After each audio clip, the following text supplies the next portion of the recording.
And we're live. Welcome to the Literacy View. We have another breaking news episode, but before we jump into it, just to remind everyone, we have a wonderful episode out on leadership, and it is with Patty Montgomery and Angie Hanlon, and it's on leadership. And their new book just came out. It's possible. So if you listen and watch, you'll see what is possible. And we really think that this episode goes so well with our breaking news episodes because think about it. Steubenville, the district that is featured in Sold a Story, could not have happened. Their success could not happen without leadership.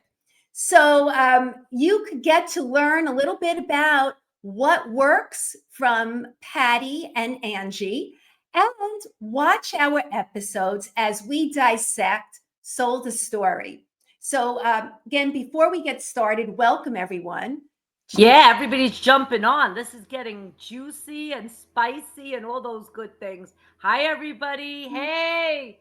Hi, Marnie. Oh, Marnie's here. Yay, Marnie. So Everybody's I jumping was on. just saying to Marnie, I said, we have to talk because she puts out some really good posts and she has so many good things to say. So happy you're here, Marnie. So one other thing, we have a merch store now on our website. So if you go to theliteracyview.com, you will see some really great t-shirts. We had a suggestion today for a t-shirt, something I had written that we'll be talking about today. So I'm not even going to say it yet, but certainly visit. Hey, what about how one of our t-shirts kind of matches Sold a Story, the latest episodes, the one that says, "Where's the evidence?" We came up with that one. We've been saying that for how long? 3 years. Right. 3 years. So when Judy, when you and I go to these conferences and present, we'll be wearing some of that merchandise. And I know I'm going to be wearing Where's the Evidence? Definitely, I think as we go to Research Ed for sure. I can't wait till, Faith, I can't wait till you see all your friends and they look at you like, where is the evidence? And they start thinking, do I have evidence? Am I speaking the truth? It's going to be really fun stuff. And you know what? We don't care if we make some people uncomfortable. We speak our truth and we're not afraid to call out BS. Faith, do you have your BS button tonight? I do. I have my BS button. I have my cheers button, and we're ready to go. All right. Just mention those 3 conferences. Right, that's what I'm going to do. So the one that's coming up actually next week, and we hope you're there, Monday and Tuesday, is Everyone Reading in Manhattan at the CUNY Graduate Center, March 3rd and March 4th. Research Ed in New York City, March 29th, and that's the weekend. So no excuses, guys. You can be there. And then in April, the 7th to the 9th, in Oxford University is the World Literacy Summit. All right, I think we gave enough time for people to get on. So we're going to roll. Let's go. Let's go. Let's get this party started. Let's get moving. Here we go. All right. All right. Faith is wild tonight. Faith, you know what? Faith has been wild since like 5:30 in the morning. It all started with the text that I got. I just opened my eyeballs and there was Faith texting me. I didn't even know that another episode of Sold a Story, The Evidence, came out. Faith knew immediately in the morning, and that she said, "That's it. It's breaking news." I'm like, okay. I said, listen. All right. So this episode is called Evidence, The Evidence, and it is episode 12 in the series Sold a Story with Emily Hanford. And this one really focuses on the program that was used in Steubenville, Ohio, and that was Success for All. And a lot of people said they don't know anything about Success for All. You know, I'm not surprised by that at all because, you know, I was part of Reading First. I was a regional reading coach. And these programs were talked about years ago.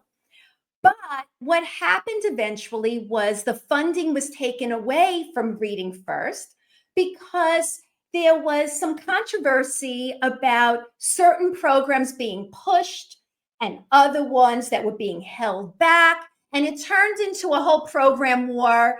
And unfortunately, who suffers? The kids, because they lose out on all that research that was done many years ago. And here we are talking about the same things. I never thought this would happen, but anybody who has read my books, Reading Intervention Behind School Walls was my first one. That was basically my experiences with education and what happened and what was going on in Reading First from my perspective. So anybody interested should take a look at that. Faith, you know what? Faith, you're always so modest. All the other people with all these books that are out there promote their books. You could show your books. Don't you have any of them behind you? Mention your books too quickly. You know what? To tell you the truth, I just cleaned up my office and I don't have it behind because that's just how I roll. But thank you, Judy. So I have Failing Students or Failing Schools, which was a republished book that added more and changed some things around, but thank you. Anyhow, let's get to it. So what were your impressions, Judy, when you listened or watched this episode? It was really interesting. It was a good continuation. So the first thing that I did when I got to work, because I finished listening to the episode while I was on my commute, was like, okay, what is this program DI and what is Success for All? I mean, we heard of Success for All in the other one, but DI I wasn't as familiar with.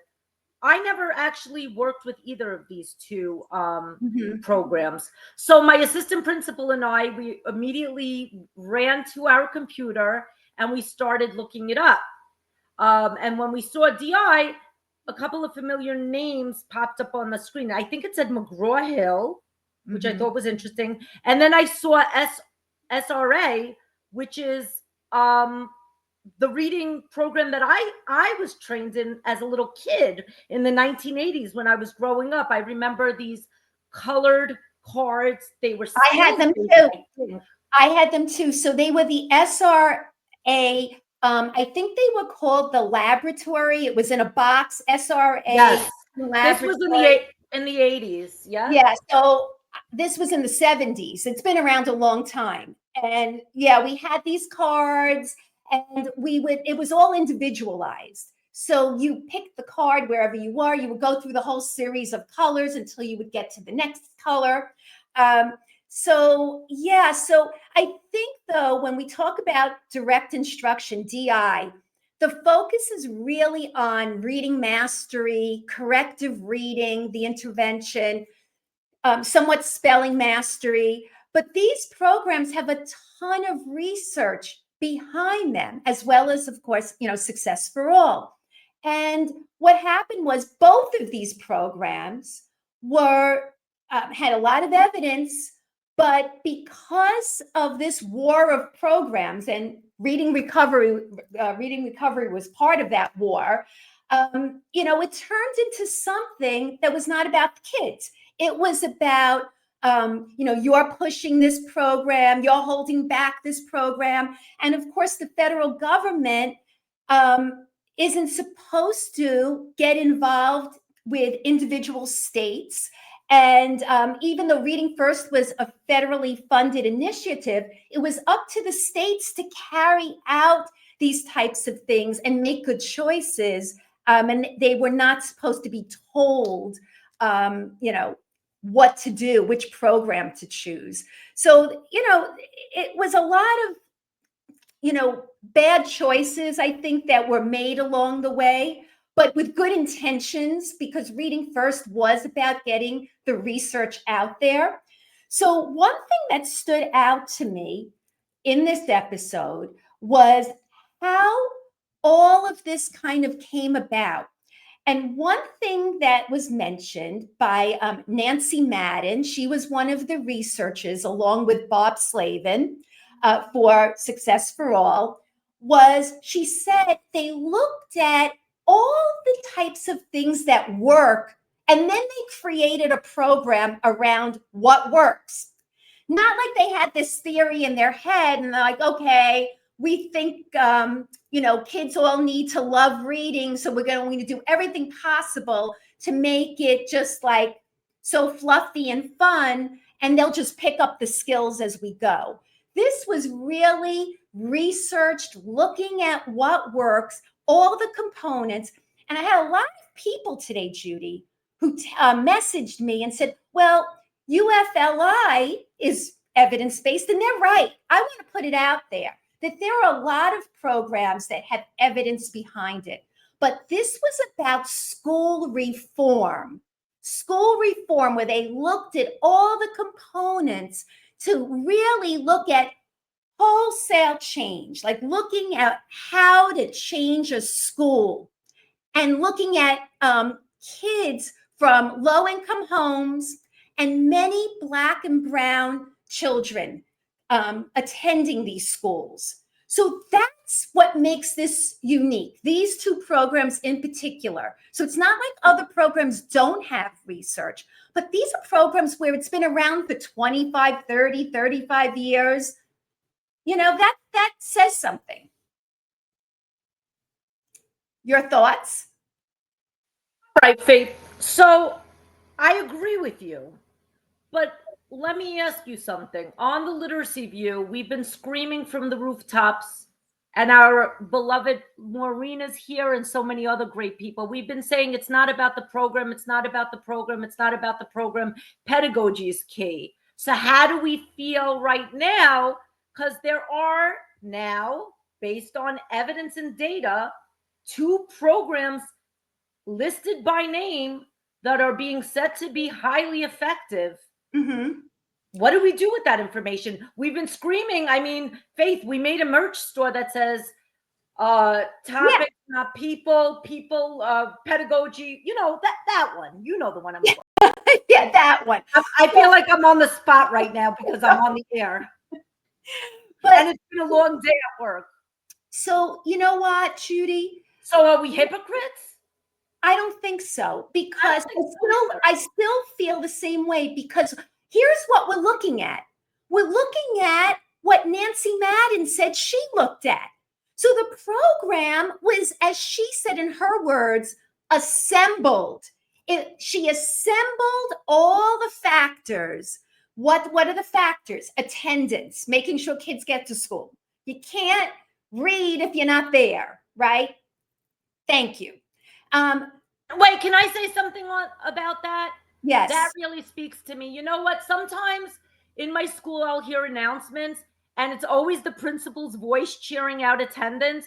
And I'm like, oh my God, it's another attendance announcement. But the research is saying that makes a big impact. So maybe my principal's onto something, that it's worth taking that 30 seconds to shout it out and say, kids, great job, teachers, great job. Today, in a low socioeconomic neighborhood where I work with kids in transitional homes, we had 95% of kids there today. So that's a big accomplishment. And guess what?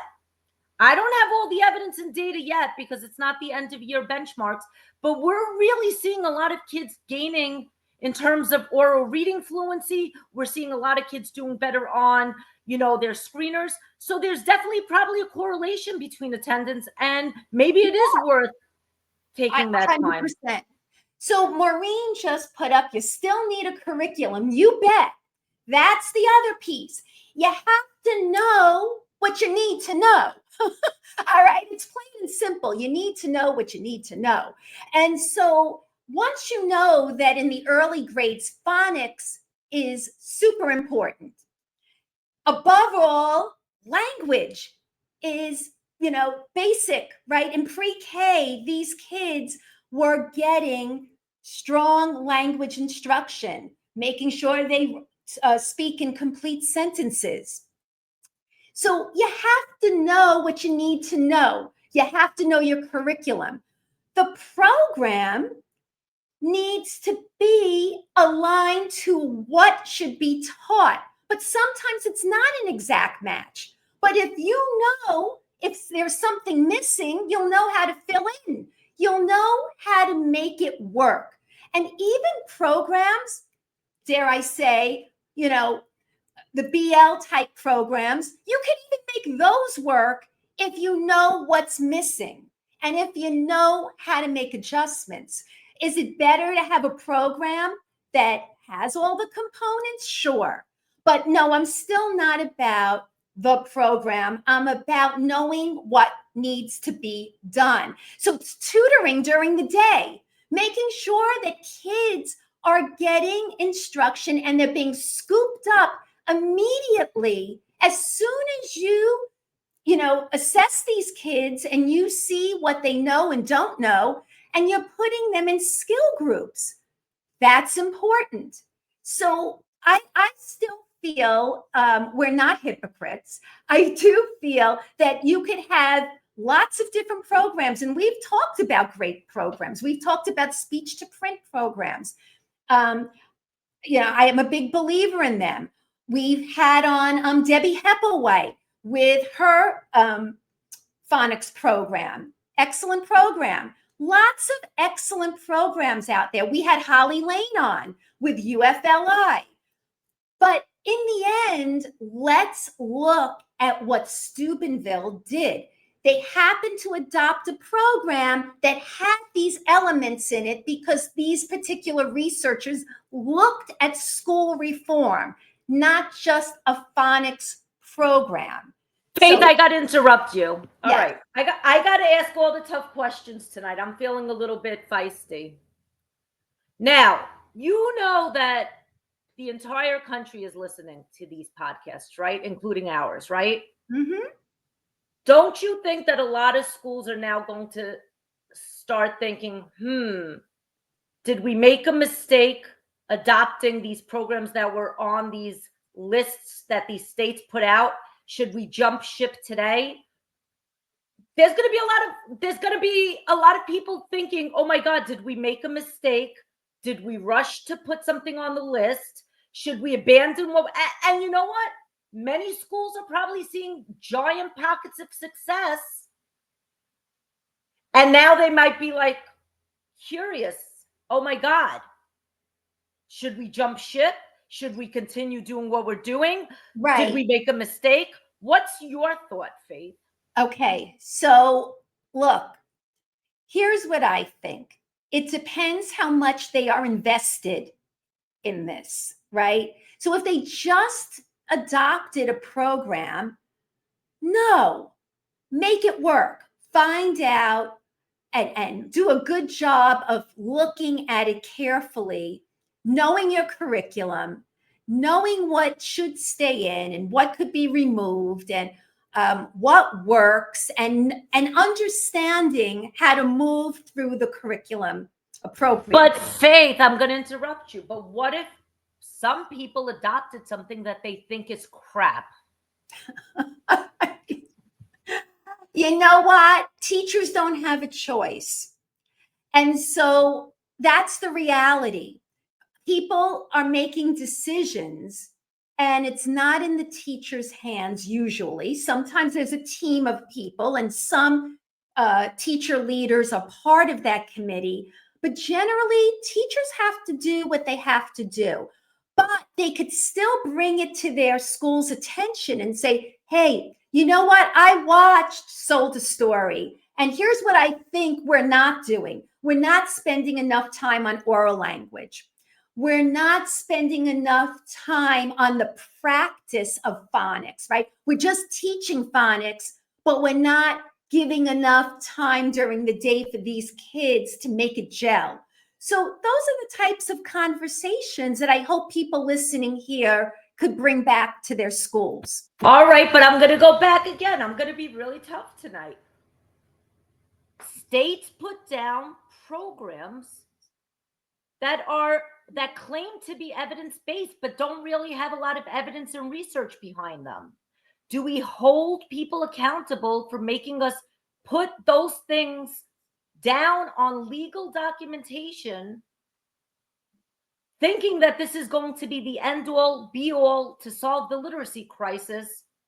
And very well, now we know those might not be top tier resources and may make teachers' lives harder.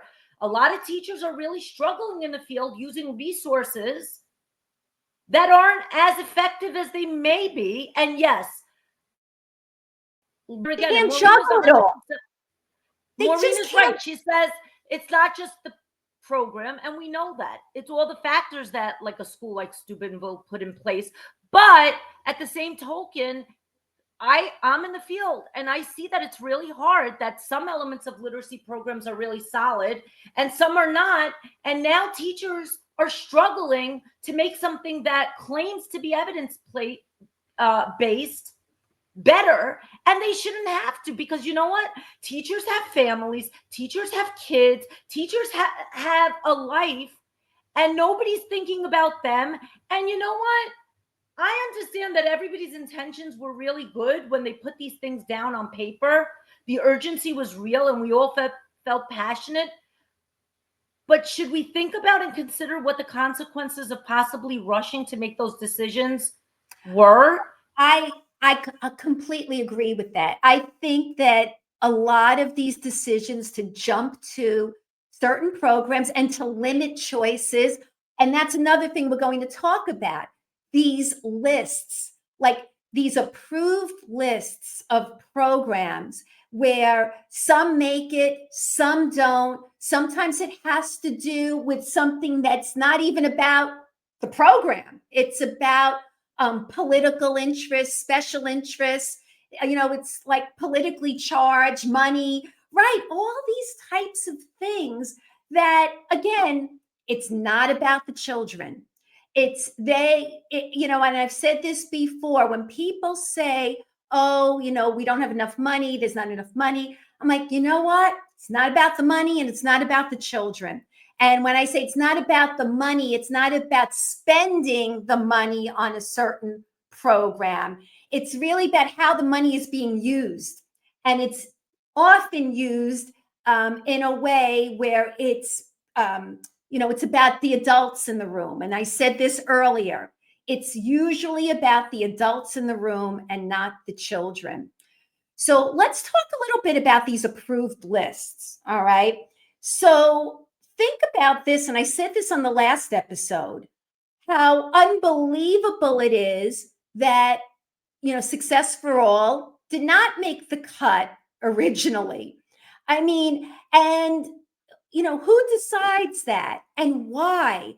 And how are you not looking at districts in your own state and looking for evidence of success?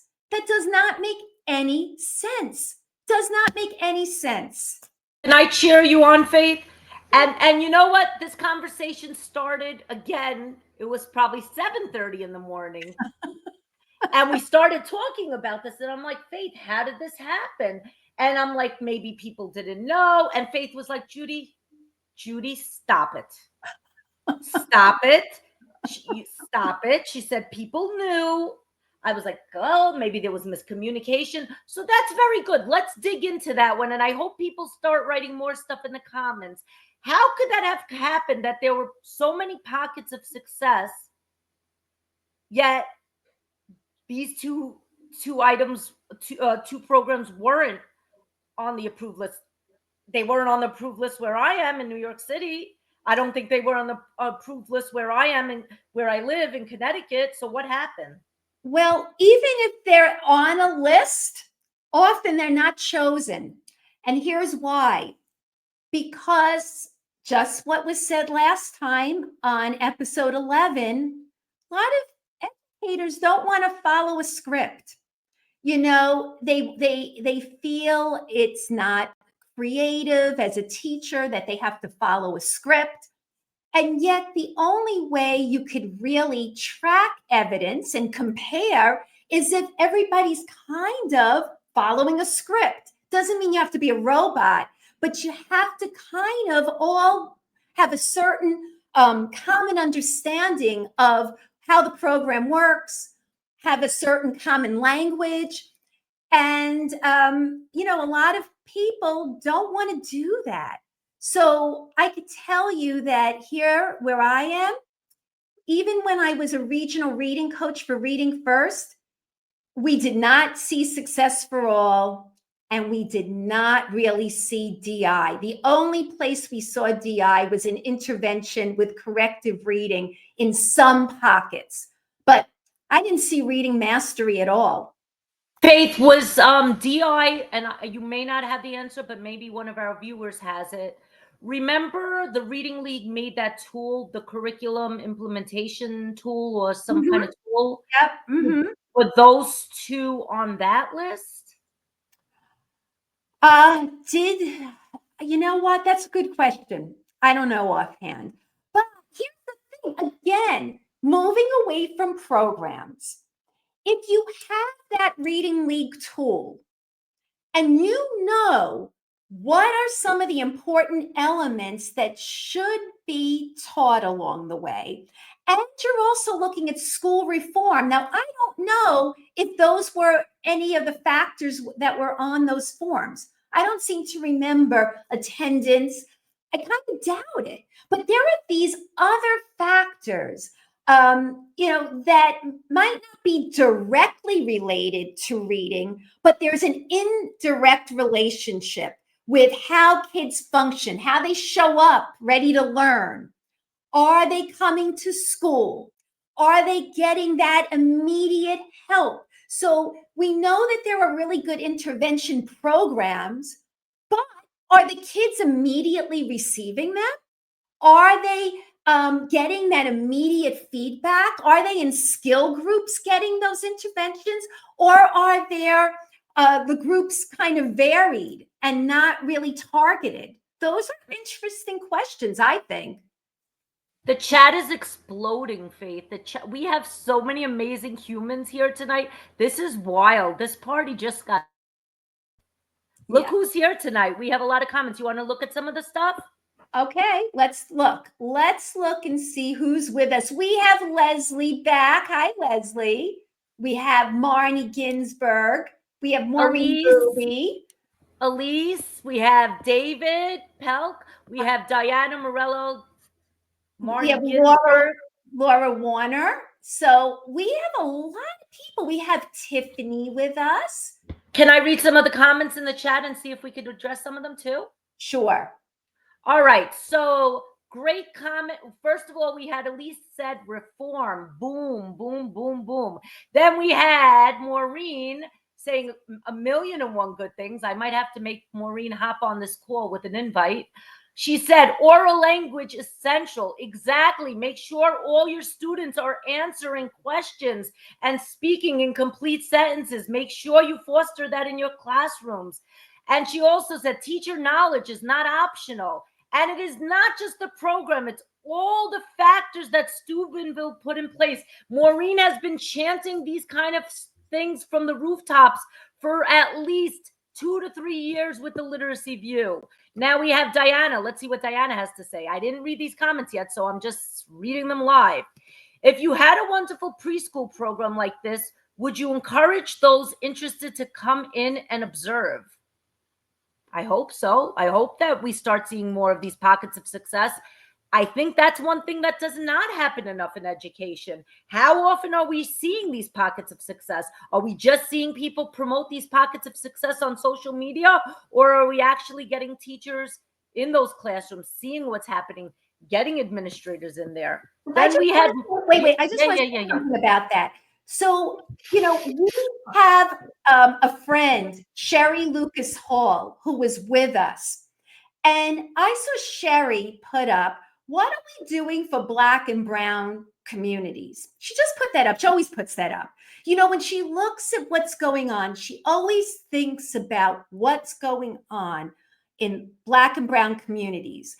And I do think that there could be programs that work very well in one place, and in another place, perhaps it wouldn't work as well. So I do think that we need to look at that. We can't be blind to that factor. We have to think maybe Teachers College worked well in certain areas, or for most of the kids in certain areas. I don't know.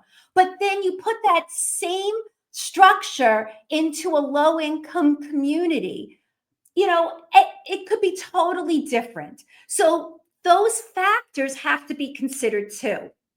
So we have somebody, sister of six, and she said, "Hi, love your podcast. The problem is they do not cast a critical eye on these box curriculum. Teachers do, but my experience is they don't listen to us." And you know what?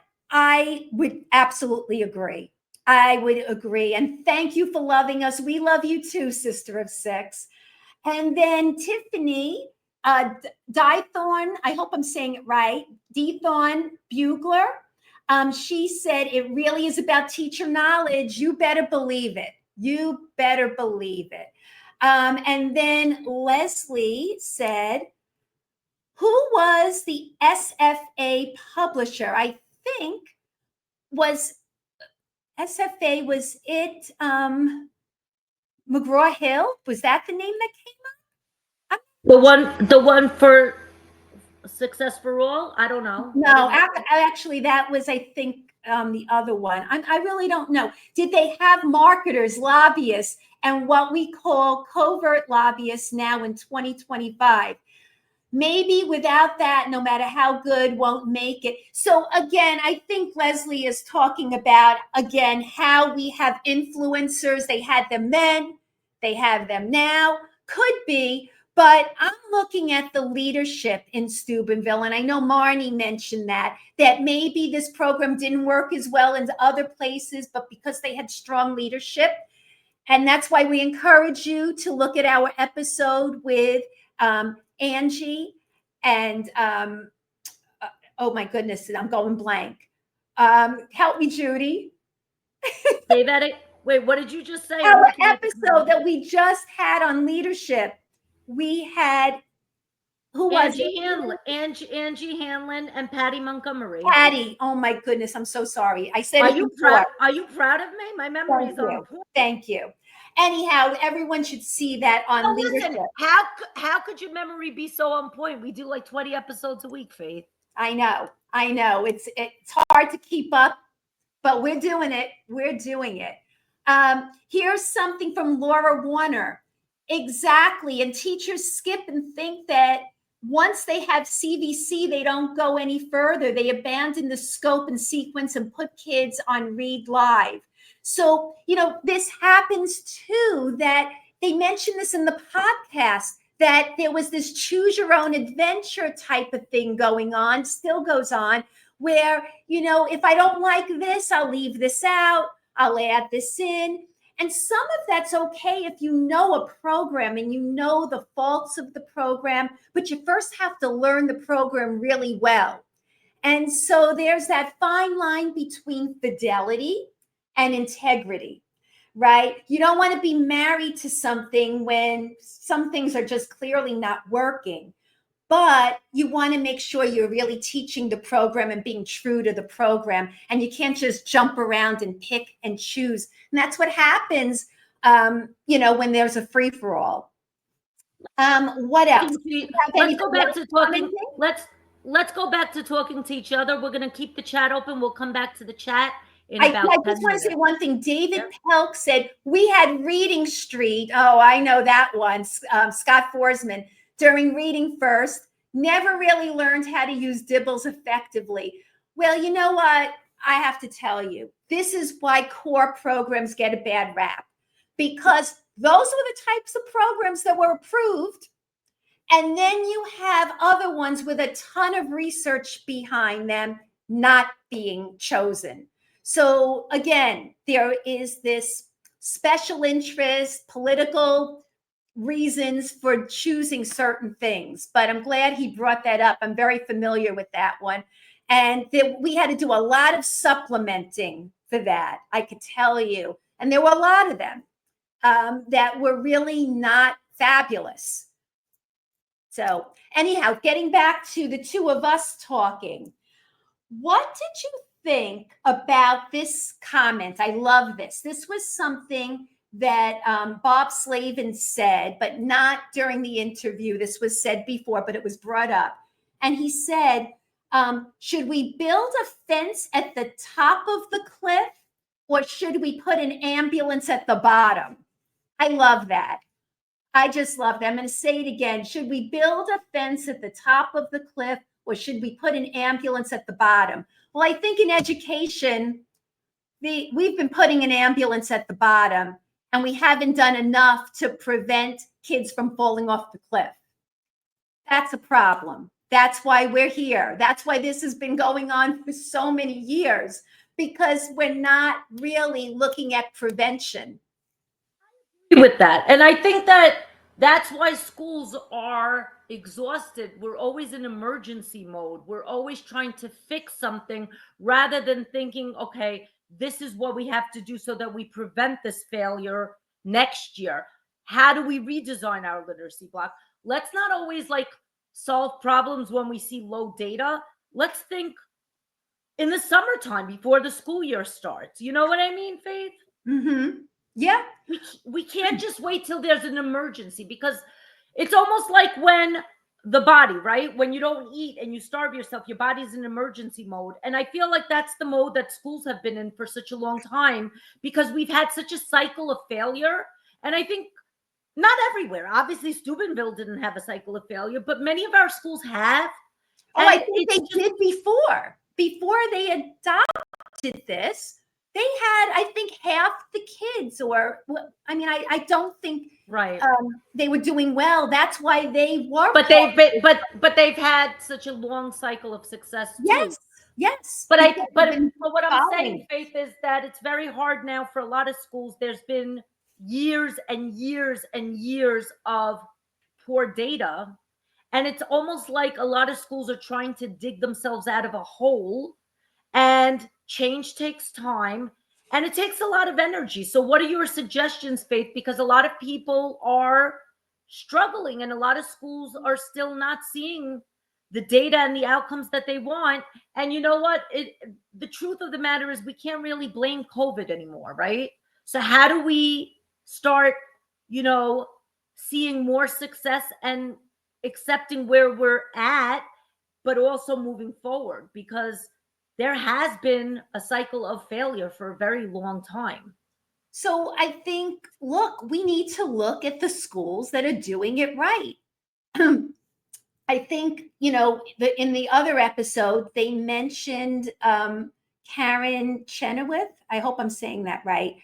Who wrote that book about districts that succeed, right? We need to be really looking at this. And before schools make decisions and say, oh, they're going to jump on this core program because the neighboring school got that particular core program, we need to really understand what needs to be done to make good choices, not waste taxpayer money, not waste children's time.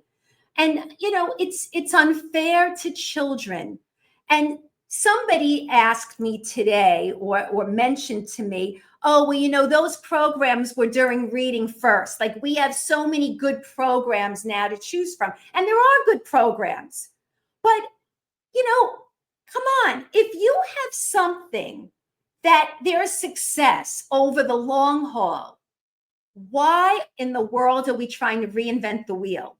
Why would we not really look and examine what they're doing that's right? And obviously welcome in new programs, but welcome them in if there's a reason. For instance, we talked about speech to print, which could be a more efficient way of teaching children. Great.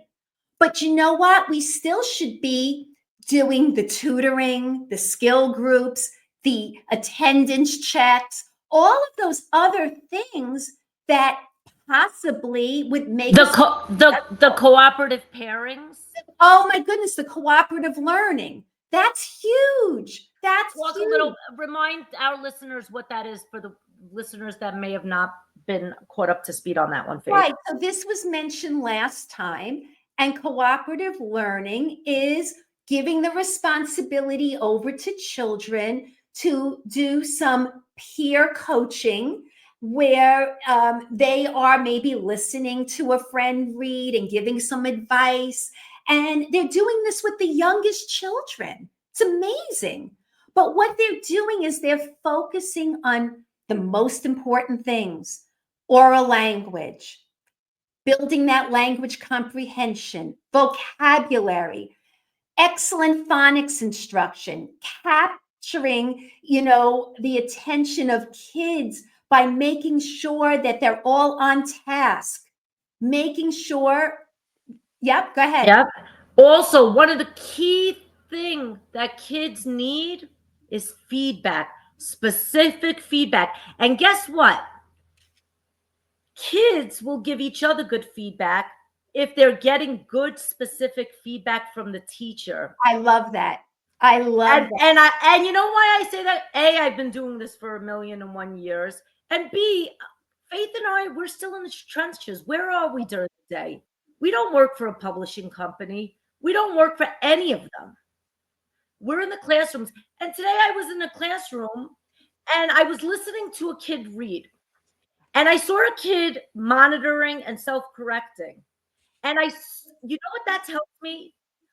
You need to listen to kids read, and you can very quickly tell what's going on in that classroom and what the teacher's instruction looks like, and is it effective? Because if the teacher's instruction is good, it carries on to the child's reading, and it will carry over to those cooperative pairs.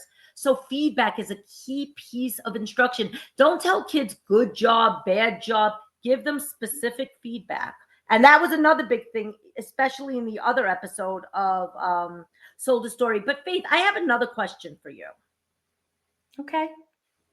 Now, you were telling me a little bit about these two programs, which I'm not that familiar with. I'll be honest. I taught for 15 years in a classroom. They were balanced literacy classrooms. Then I was in the role of read and recovery. It was kind of weird, by the way, hearing Mari Clay's voice on this episode, because she was my everything at some point, right? Before I entered the structured literacy world, which I'm a big part of. Before you left the dark side. Listen, it wasn't fully dark. There was many good things too. I'm kidding.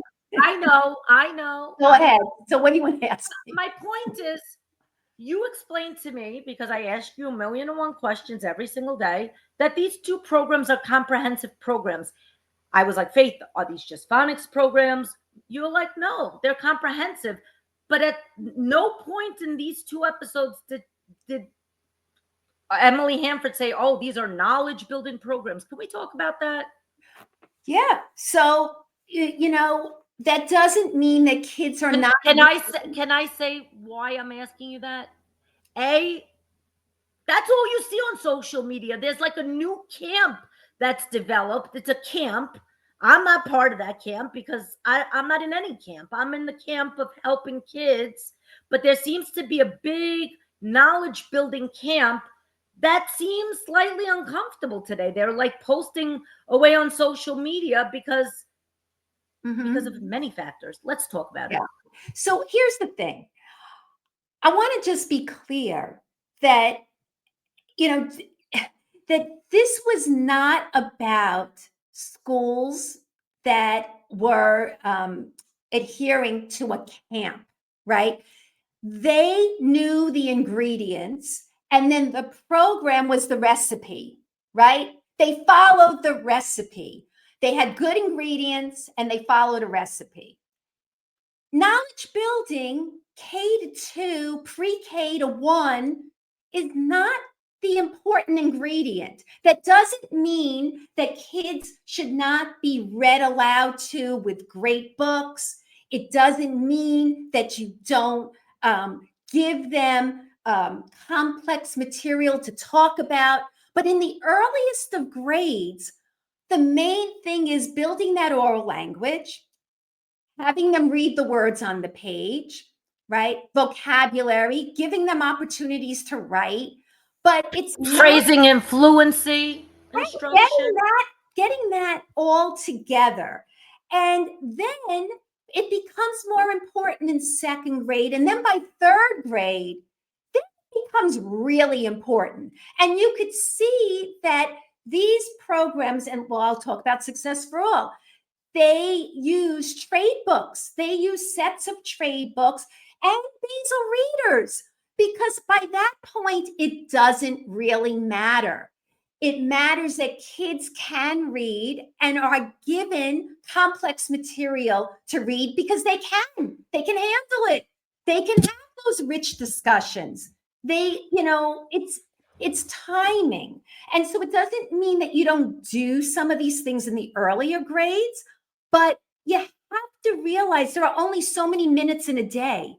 You can't do everything well. And you have to pick and choose. How are these kids getting tutored through the whole day? Right? You need time to be able to give these kids extra tutoring. I don't think they're being tutored in knowledge. They're being tutored in being able to learn how to read. So I think we need to get real about that. You, Faith. But at the same token, we're not saying that knowledge building is not important. Of course it's important, but it doesn't have to take 45 minutes for this, 45 minutes for this, because guess what? Kids can't take 1,000,001 things during their literacy block to be so long. So And what neither can is actually teachers. right?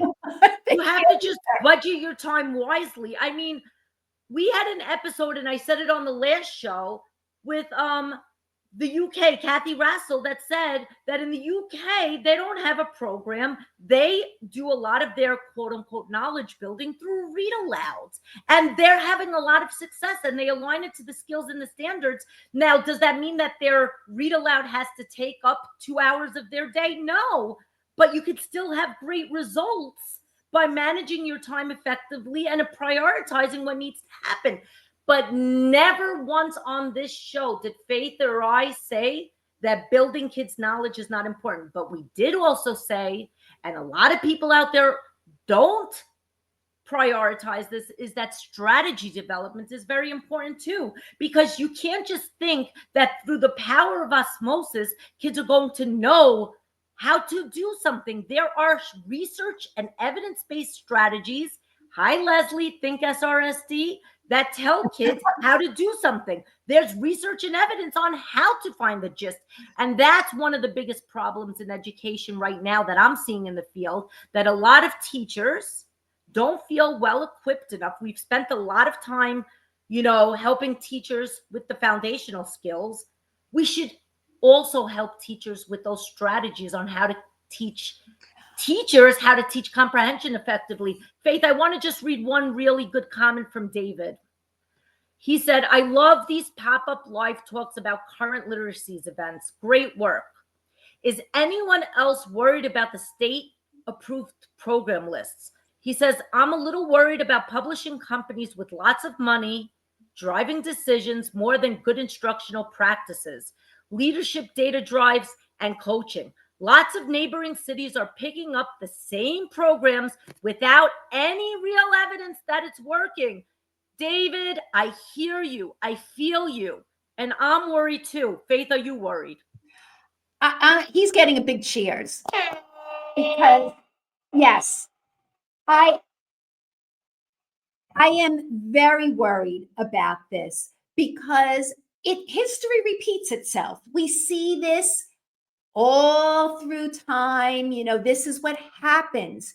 And the same issues that came up 25 years ago, well, guess what? They're happening now. When somebody said to me, oh, those programs were from Reading First, like that's then, this is now. And I said, wait a minute, you know what? 25 years of success, these are children's lives. What are you saying? Why would we not look at this? Why are you ignoring the fact that sometimes we need to really look at what's right in front of us rather than jump to the next great thing that's not so fabulous? I wanted to say something before about what you said with strategies.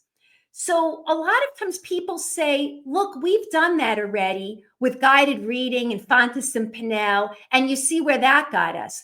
No, that's not the type of strategy instruction we're talking about. People confuse guided reading questions that kids don't even really have to read the book to answer some of those questions with true strategy instruction and writing strategy. So, two very different things. I think a lot of people are unaware of what excellent strategy instruction looks like. So, you mentioned Think SRSD. I would definitely recommend taking a look at that because certainly that has a lot of research behind it. There are others. I know that as far as uh, things that I've done, paragraph shrinking, finding the gist, summarization. These are all skills that children should be taught, strategies. Okay, but this is the problem that I'm seeing. This is the problem that I'm seeing. A lot of these programs that are touting themselves to be evidence-based don't do a very good job teaching those strategies. I don't think those curriculum developers even knew the evidence and science behind it. So now it's left to the teachers who may have not gotten good training on how to teach those strategies. So once again, it's problematic. Like David said, these quote unquote programs were now put on an evidence-based, on a state approved list, when in fact they may not be doing a good job. So I will not stop screaming from the rooftops that really bothers me. And that what should I do? Just accept it? And you know what? We are accepting it, right? Because we don't have time to fight like maniacs every day, right? This is what we have. But what happens next year? Are we keeping these programs? And yes, I think that David hit on another nerve. It is, I think, money. And I think it's the new shiny, what's that phrase, Faith, that you always say? The new shiny gold coin? What, the shiny penny, the next shiny penny? Yes. So, and I think that's the problem. Like, even, and I know we don't usually name things, but like I see so few schools using something that I heard has a lot of evidence, Lexia Core, for computerized instruction. I don't see it in a lot of schools where I'm working. Meanwhile, I know it's a great one. I see a lot of iReady, and I don't know if there's so much research and evidence behind it. I'm sorry. And maybe iReady is going to come after me tonight. But, but that's the problem. I think that principals, school districts, they get so excited about these bundled packages of very often crapola. Yeah. Or something that is now being mandated. And now they hire coaches, not to be pedagogical coaches, but program implementation specialists.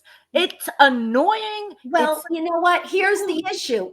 When people hire coaches that just know the program, some of these people have spent very little time in the classroom.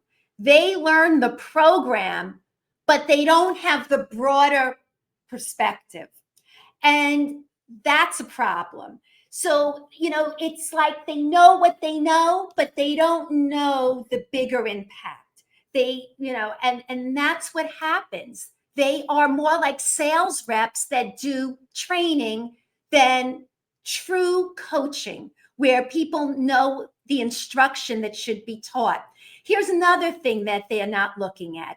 They're not looking at the long-term effect, the long-range impact. So in this episode, they mentioned that they looked at 8th graders. They still held on to the benefits that they had early on. That's important. And that some of these programs haven't even been around that long to look at the long-term benefits. Now, Natalie Wexler mentioned, as far as the knowledge building, she said, oh, well, they don't have, the years in, to look at it yet. But over time, it'll prove to do very well. Perhaps. Well, we can't say it's not going to happen, but we do know for sure that these programs have been researched over the You know what, though? But that's not fair to say that. Because you know what? Reading Recovery went on a theory And theories got us into a lot of trouble before, Faith. Yeah. So I think the evidence for some of those programs could be, premature, that we don't really see long-term impact. Maybe we do in some cases. But again, we know what we have here. We know what was emphasized. We know that phonics was prioritized in the early grades so that you carry to do those more complex types of things as they get older.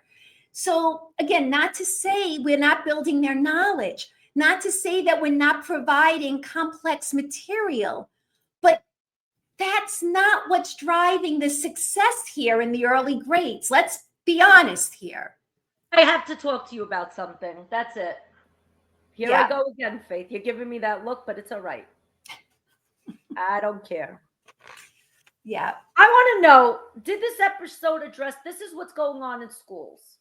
There's a very big push in schools, from what I'm seeing, grade level content, grade level content, grade level content, grade level content. And during independent practice, if it's tier 1 instruction, grade level content, figure out a way to provide access. Did the episode address that?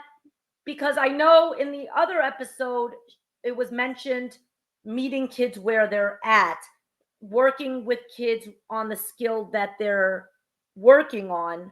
But very often in schools right now, the big push is providing grade level access to grade level material. Yeah. Now that's very where they are. That's fine. But what's going on during tier 1 instruction, right? A kid is seeing the teacher do the I do, the we do, the you do. And a lot of schools are then saying, okay, the you do is still grade level content. Now, we have kids all over the city, all over the country still, unfortunately. Many of those kids can't read. Is that the best use of their time? Or are we getting it wrong? So, okay, I don't think kids who struggle to read should be left independently with grade level content. Do I think kids should get grade level content? You bet. But like Tim Shanahan said, and can't wait to read his book, he talks about working with complex material, grade level or above, and helping kids by using scaffolds to get there. So there's a difference between leaving kids for independent reading and making sure you are working with those kids and having conversations so that you're helping them access grade level content. Now, is it really about, okay, so say you're doing a lesson on rainforests and the teacher has been showing something about rainforests. Now, is it about meeting the standard and the skill? Or is it because some teachers are going to want to maybe get a passage for independent practice that's still about, rainforests, but a passage that the kid could read rather than the kid is, but some principals are saying no. Okay, well, what are they supposed to do if they can't read it? So this is what Teachers are supposed to come up with scaffolds so that the child can have access to that material. Independently or working with them?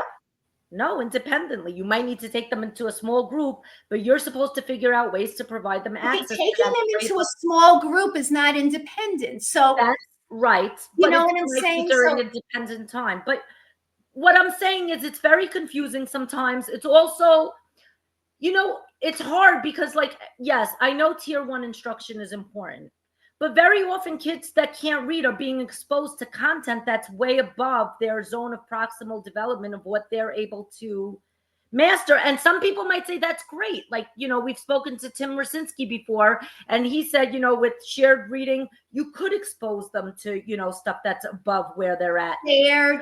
You just said the important word, shared reading. Right, but that's still part of tier 1. Okay, but the point is that if you're just letting kids sit with a book by themselves with grade level content and they're a year or 2 years behind, that's a complete waste of time. Right. So I think you should say that for the people in the back, because I think I'm telling you, Faith, with That's all these I don't understand. but all these programs aren't designed to make that clear, and that's why what Maureen says, that you have to build your curriculum to think and flesh these things out, is very, very important. The other thing that I'm seeing that's problematic is a lot of these programs and publishers created things that aren't even a full text. You see a snippet of this, a snippet of that. And Molly Ness has been screaming from the rooftops also, sometimes let the kids finish a damn book. Yes. What research and evidence did these publishing companies have that they could put out these little excerpts and were rushing through things, and kids never even get to read through anything? Can I tell you something? I'm in contact with a parent here on Long Island. I tutored both of her kids, and she tells me that in middle school, they're getting books without words. I have no idea what that's about, but they're not even reading, rich literature. I don't even know what they're doing, but she tells me all the time that they're working in books that are like 2 years below, that they're not reading enough, or they're just reading, like you said, excerpts or books without words in middle school. I never heard of such a thing.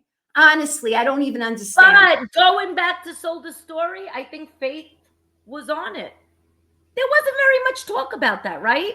There was mostly talk of learning how to read, learning how to lift those damn words off the page, right? I mean, look, you saw in these last 2 episodes, that's what was being talked about. Language, that oral language piece, building vocabulary, making sure they could read the words, and getting into those skill groups.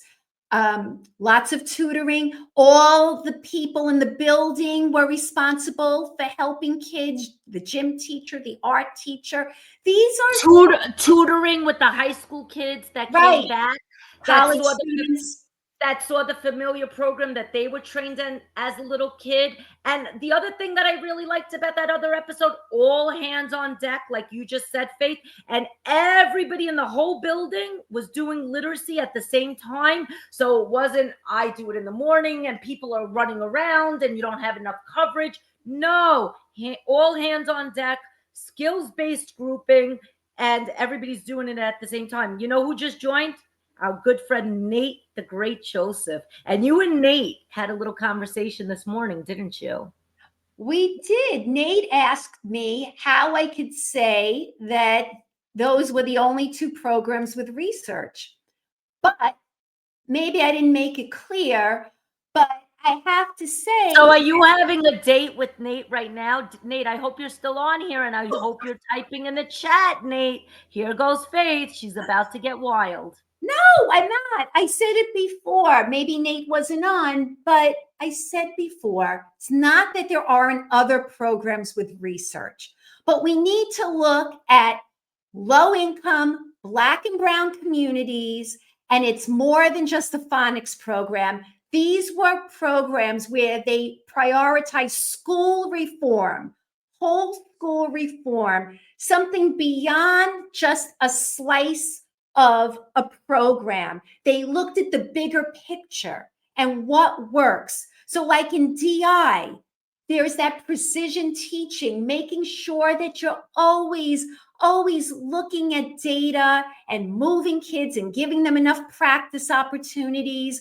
and making sure they get to answer things, always talking. There's always a choral response with Success for All. You see, the tutoring piece is so important. So, Nate, what I'm saying is there might be lots of programs. Lots of people mention Holly Lane's UFLI. I love that. And I love Holly. And, I think there are a lot of great programs. Marnie was on before. I don't know if she still is. Reading Simplified is another great program. They're great programs. I'm talking about programs and having a curriculum that you know works for your population in that school, and trying to see what are the components, what are the ingredients, and what's that special recipe when you put it all together. That is super important. And I don't think there are too many programs out there that have that special recipe that looks. But let's be honest though, if anybody's going to find us those answers, you know it's going to be Nate. And when that new data starts pouring in, you know who's going to find us the meta on it? Nate. Yeah. So we're counting on you, Nate. Listen, that's the truth. We want to celebrate pockets of success. We want to highlight those, success stories. But I think what Faith was trying to say is that there, unfortunately, are not that many yet that are as cohesive.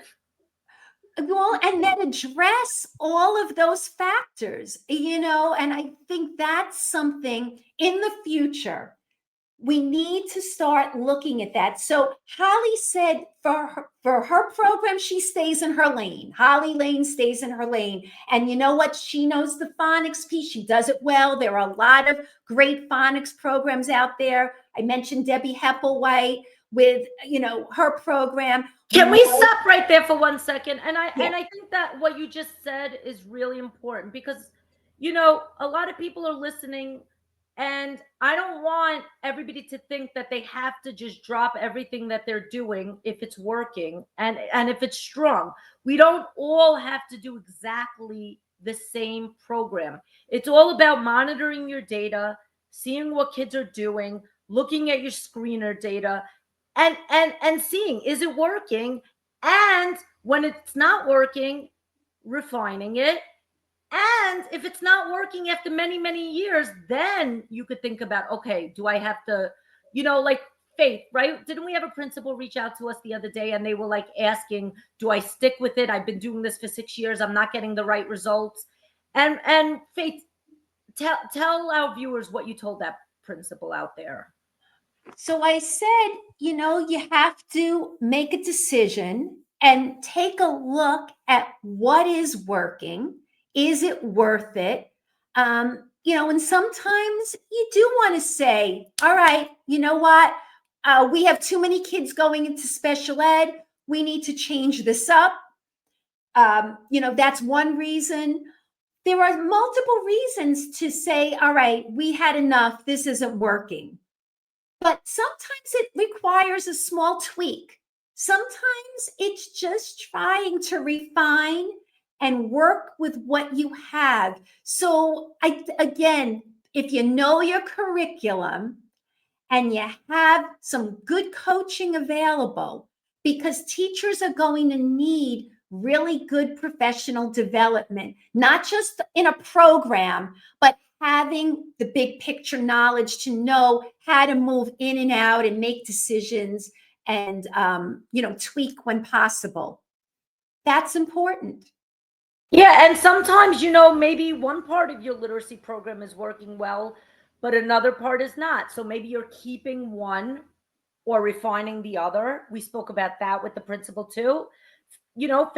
Faith didn't say this is your only option. She gave the person, she said, you know what, slow down, reflect, think about it. And you have a couple of options, but we can't just all get so emotional that we just jump ship immediately. You have to take some time to think about it. You have to take some time to reflect. Okay, maybe this portion's working well.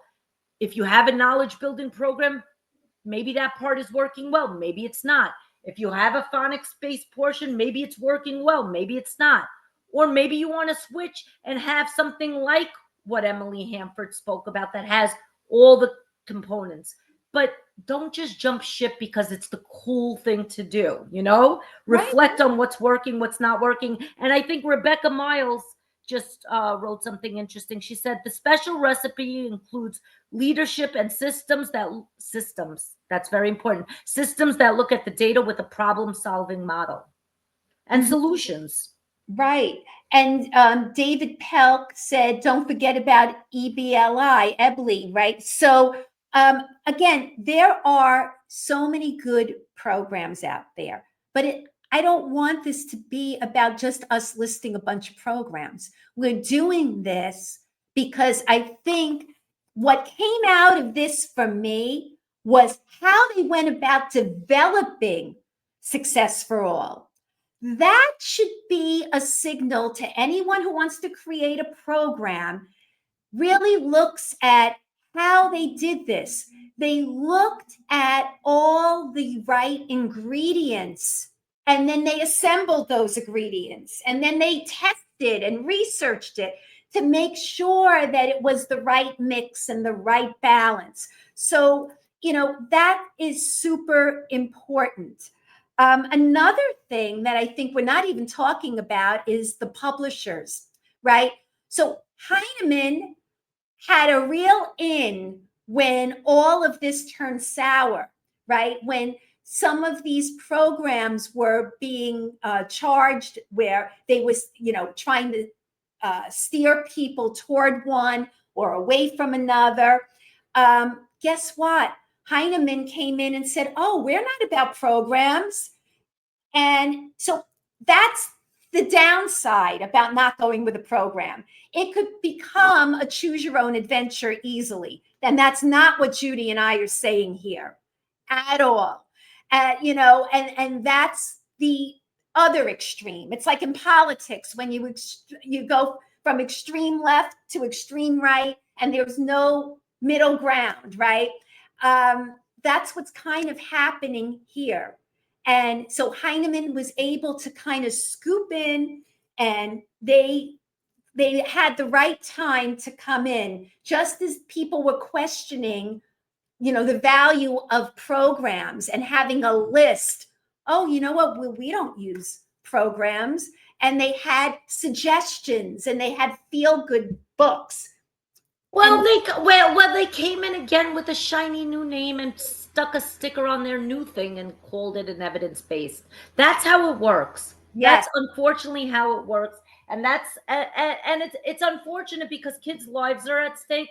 But Faith, you know what? I got to go to work tomorrow. It's 9:12, so. All right. So we're going to wrap up. So we will continue this conversation, I'm sure, when we get some more information. But for now, I hope that all of you are going to watch episodes. What was it, 14, 15? And this is 16? Yeah, it was 114 was the leadership one. 115 was the sold a story. What was that one called? It was Unfiltered. We said that was the first one. Yep. And then now this one is 116, the evidence. Right. And keep supporting. Oh, it was called The Outlier. We called it, sorry. It was The Outlier, episode 11. The Outlier. Right. And we did an unfiltered conversation. So, all right. We'll see you next time. Bye.